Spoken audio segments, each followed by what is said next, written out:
If there's one place in America where the collapse of the American dream is no longer a theory, but a reality you can see, it's Texas. It was very negative because of the homelessness situation and the danger that is happening in our city street. Beg people for food and stuff and just sleep your life away. You have been homeless 34 years. Yes. Once celebrated as the land of freedom, space, and second chances, Texas was where millions came chasing the American dream. A dream built on oil booms, sprawling suburbs, and wide open skies. But today, that vision is starting to crack. Texas is no longer just the land of promise. For many, it has become the final stop before the fall. This is not just the story of homelessness. It's a warning of how quickly an average life can slip through the cracks, of how even in the heart of a thriving state, people are becoming invisible in the places they once helped build. In this documentary, we'll step into two very different Texases. One built on wealth, industry, and growth. The other built from survival, silence, and being left behind. On one side, $700 dinners and tech galas. On the other, cold nights on concrete floors and unopened letters from housing authorities. As always, this is not a pessimistic tale, but a reflection shaped by truth, by real voices, lived realities, and verifiable data. It's a look behind the headlines to help us better understand and prepare for what's next. Let's begin. In the 1990s and early 2000s, Texas held a magnetic appeal for those chasing stability. It was where blue-collar families from the Rust Belt moved in hopes of better wages and warmer winters. Dallas, Houston, and Austin emerged as hubs for work, affordable housing, and optimism. You could buy a modest home, raise children in relative comfort, and believe in a future not built on luxury, but on hard-earned dignity. But the dream has thinned out. The Texan promise of space, affordability, and opportunity has become harder to grasp. Once predictable rents are now volatile. Homes that sold for under $150,000 in suburban neighborhoods a decade ago now list for over $400,000. The same apartment that rented for $800 in 2015 now demands $1,700 or more. And behind these shifts are thousands of quiet exits from the dream. Retirees selling homes to pay medical bills, working families moving into motels, and single parents balancing two jobs but unable to afford their former neighborhood. Take San Antonio, once praised for its low cost of living. Today, it ranks among the fastest growing cities for housing costs in the nation. Meanwhile, cities like Austin have seen a 98% increase in rent over the past 10 years. A former steelworker in Corpus Christi, now 67, lives in his truck behind a gas station. "This wasn't the plan," he shares. "I worked 40 years. I was supposed to have a porch, a garden. Not this." I'm not living a life, I'm just existing. Texas hasn't lost its heart, but the road to its promises is being rerouted, often away from those who helped build the state in the first place. And the result? The American dream, long associated with Texas grit and generosity, is slipping into the rearview mirror for too many. Texas is big, but its divide between comfort and crisis is growing bigger. Drive through Austin on any given day, and you might spot a tech CEO on a scooter ride downtown, steps away from a line of tents set up under the freeway. In Houston, families dine in polished restaurants while only a few streets away. Another family tries to stay warm inside a parked minivan. The latest data shows that over 27,000 Texans are experiencing homelessness. And advocates say the real number is likely higher because so many are hidden homeless, crashing with relatives, bouncing between motels, or living out of vehicles. Risk getting a ticket just trying to eat. I was scared. Yeah, I was scared. I was in fear for my life. This isn't about laziness. In fact, many people caught in this crisis work full-time jobs. Some hold two. They clock in as delivery drivers, grocery clerks, security guards, or nursing aides. But the math doesn't add up anymore. Take Austin, for example. The average rent for a one-bedroom apartment is now over $1,750. Even with a steady job paying $18 an hour, That's more than half of someone's monthly income, without even factoring in food, transportation, or healthcare. Or a woman who works as a hospital custodian in Houston spends her nights sleeping in her minivan. Despite having a consistent paycheck, she was priced out of her apartment after her lease expired.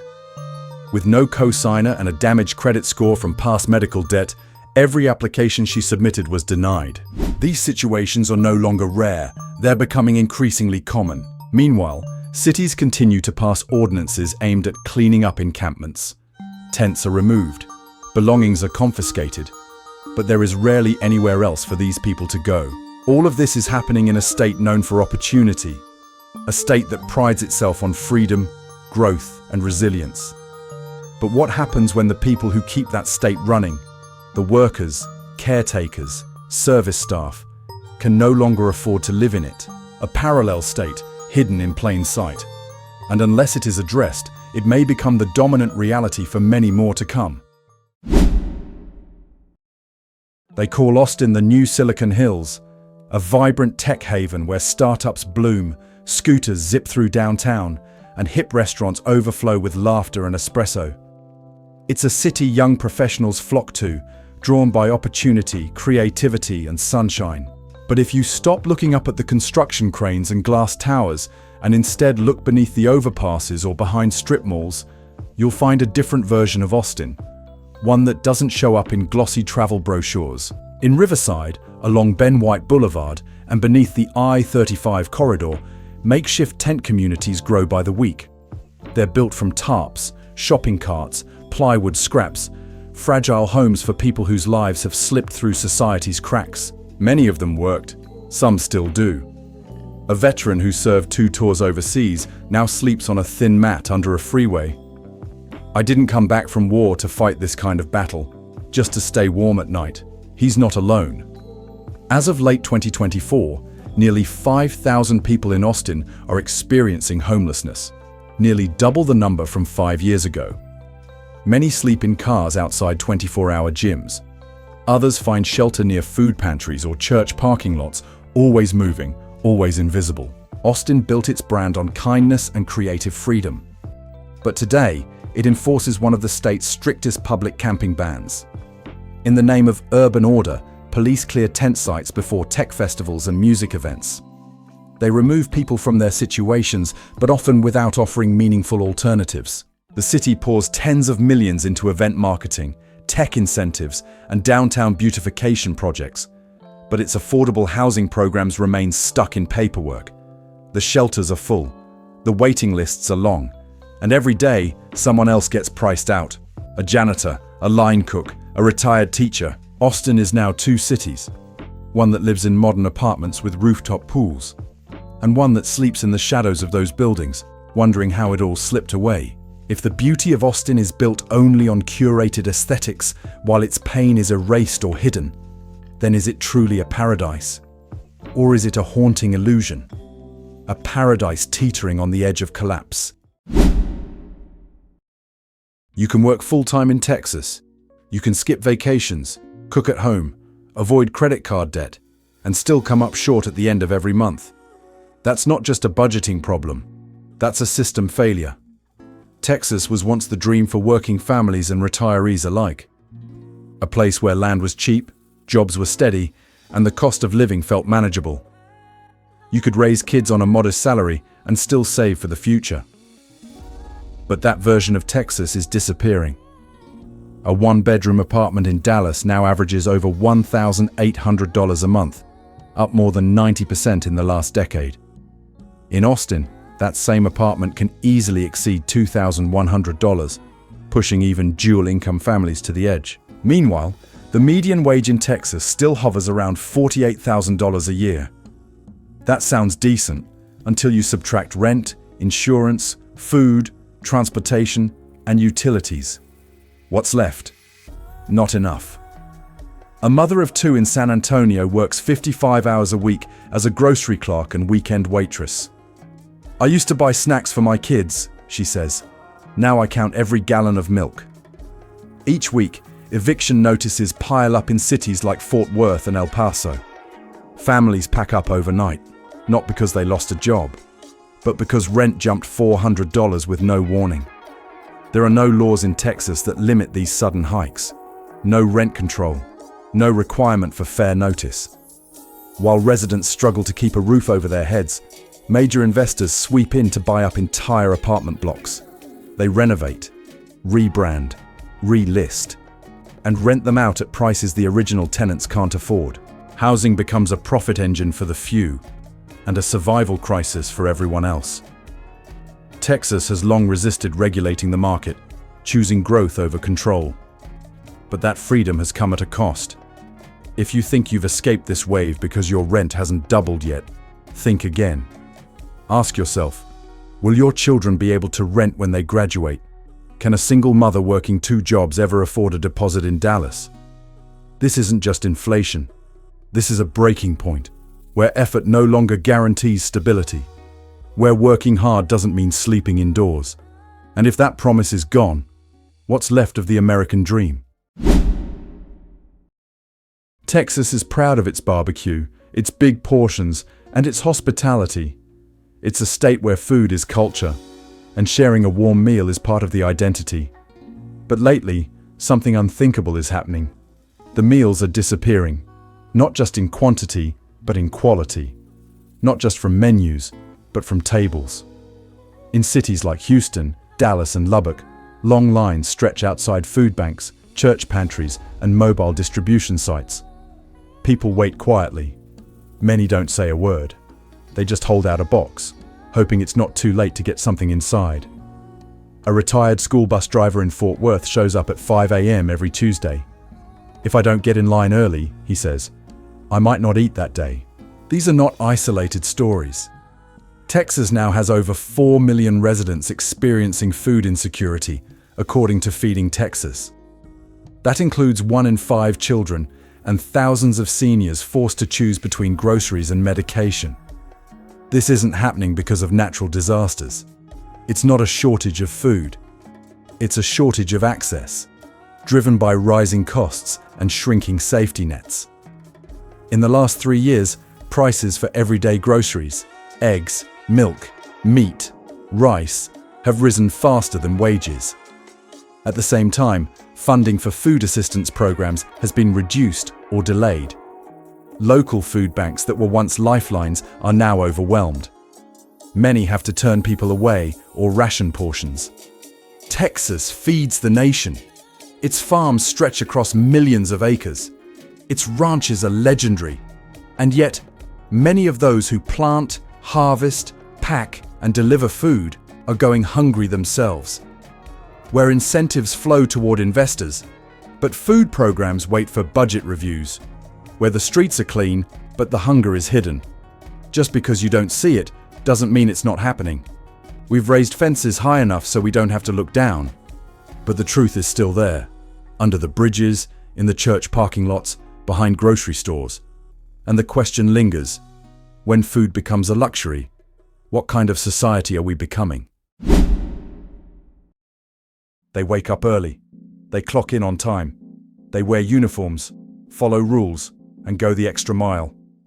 They are servers, cashiers, warehouse staff, home health aides, security guards, the workers who keep Texas running. But when their shifts end, they don't go home, because they no longer have one. In parking lots across Texas, it's becoming increasingly common to see cars with fogged-up windows and curtains pinned inside. Not because someone is traveling, but because someone is living there. A delivery driver in Houston parks behind a gym at night. I work 5-6 days a week, he says. But after rent went up again, I had no choice but to move into my car. In Austin, a full-time worker earning minimum wage would need to work over 90 hours a week just to afford the average rent for a modest 1-bedroom apartment. That doesn't include food, transportation, or healthcare. Even those earning above minimum wage, cleaners, baristas, daycare assistants often spend more than 60% of their income on housing. When rent increases or hours are cut, they have no cushion. It's not a question of effort. It's a question of imbalance between wages and the cost of living. For freelance workers and hourly staff, the gap is even wider. Without fixed contracts or credit history, securing a rental becomes difficult. Many landlords require high deposits, strong credit scores, or multiple co-signers. That leaves many workers with stable incomes, but unstable housing. Shelters in cities like Dallas and El Paso report being at capacity nearly every night. Some families are turned away simply because there's no space. Others choose to stay in vehicles to avoid being separated. And across the state, more and more workers are living in transition. Not because they failed, but because the system hasn't caught up with how people live and work today. Texas prides itself on hard work and self-reliance. But what happens when hard work no longer leads to a place to sleep? What happens when you're doing everything right and still falling behind? This is not just a housing issue. It's a deeper question about whether work still provides a way forward. When rent takes up most of the paycheck, when grocery bills climb faster than wages, when a full-time job still leaves you sleeping in your car. There's only one thread left to hold on to: assistance. But in Texas, even that thread is starting to unravel. Across the state, thousands rely on housing vouchers, food programs, Medicaid, and utility subsidies. Not for comfort, but just to stay afloat. These aren't luxuries, they're lifelines. In recent years, proposed changes at both the state and federal level have aimed to reduce spending on key programs. That includes support for rental assistance, healthcare, and food access. The reasoning often sounds practical: budget control, resource efficiency, or encouraging independence. But for many Texans, it feels like the ground is shifting beneath their feet. Texas doesn't collect a personal income tax, a policy praised for being business-friendly. But the trade-off is clear. The state relies heavily on sales and property taxes, which fluctuate with the economy. And when downturns happen, the first cuts often hit social programs. Meanwhile, organizations that bridge the gap, nonprofits, shelters, and food banks, are stretched thin. Volunteers are overwhelmed. Funding cycles are uncertain. And the number of people needing help continues to rise. There's a quiet dignity in asking for just enough to stay steady. But when that too is delayed, reduced, or denied, the fall becomes harder, and the climb back feels nearly impossible. Texas is a state that values strength, but true strength also means knowing when to extend a hand. Because a society isn't measured by how well it rewards success. It's measured by how it treats those in fragile moments. The question isn't whether support should exist.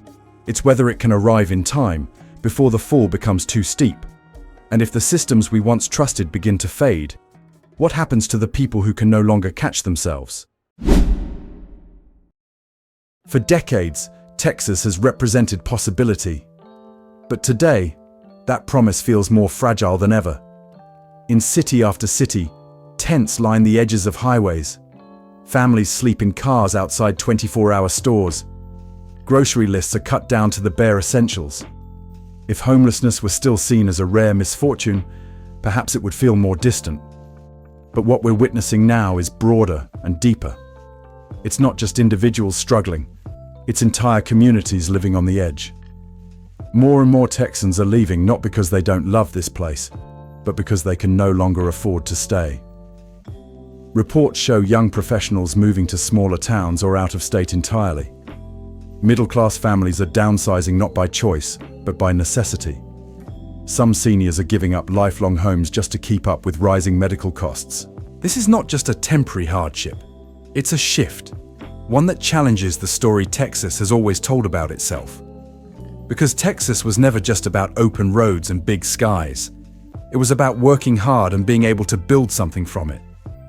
But what happens when hard work no longer leads to a stable home? When housing becomes a luxury? When the safety nets fray, and even those who give everything are left behind? Texas still has sunlight. It still has space. But those things mean less if the people who built this state can no longer live in it. This isn't about blame. It's about awareness. A future is still possible, but only if it includes everyone. Texas doesn't need to lose what made it strong. But if it wants to stay strong, it can't leave its people behind.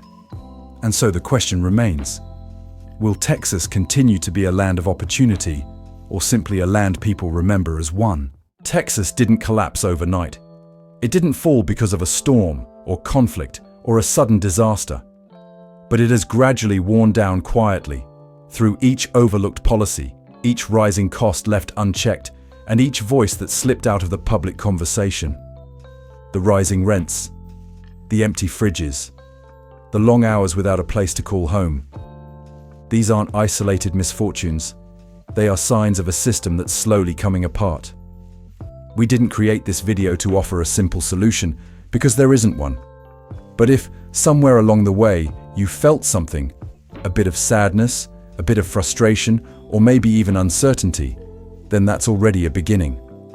Because change, in any form, always starts with recognizing what's really happening. What do you think about the current crisis in Texas? Share your thoughts in the comments. We'd love to hear your perspective. And if this video meant something to you, please don't forget to like, share, and subscribe to support the channel and follow more stories like this. Thank you for watching, and we'll see you in the next video. This video was created for the purpose of analysis, awareness, and open discussion based on public data, verified reports, and lived experiences. We are not affiliated with any political group or government agency, and we do not aim to incite, mislead, or replace official sources.